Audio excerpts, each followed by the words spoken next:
बिस्मिल्लाहिर्रहमानिर्रहीम। अस्सलाम वालेकुम। आज मैं आपको दही बड़ों की रेसिपी बताऊंगी। ये इंग्रेडिएंट्स हैं ऑनियंस, टमाटोज, सब्ज़ धनिया एंड सब्ज़ मिर्च, जो हम इसमें दही बड़ों की रेसिपी में ऐड करेंगे।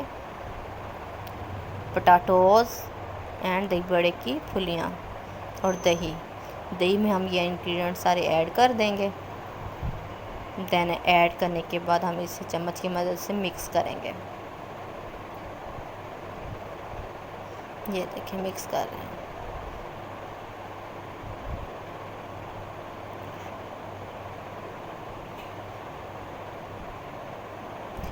आप चाट मसाला भी ऐड कर सकते हैं दही बड़ों में, लेकिन हम नहीं ऐड करेंगे क्योंकि स्पाइसी डिशेस से मैं ख़ुद परहेज़ करती हूँ, तो आप ऐड कर सकते हैं।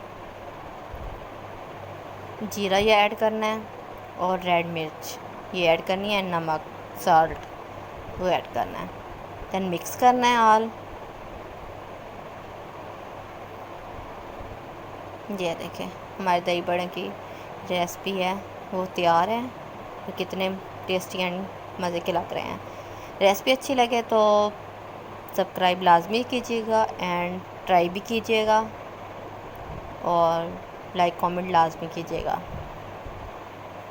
और दुआओं में याद रखिए। ये हमारे दही बड़ों की रेसिपी है जो हम घर में तैयार करते हैं और आप भी ट्राई ज़रूर कीजिएगा। ओके, अल्लाह हाफिज़। Subscribe my YouTube channel. अल्लाह हाफिज़। हुमा चौधरी।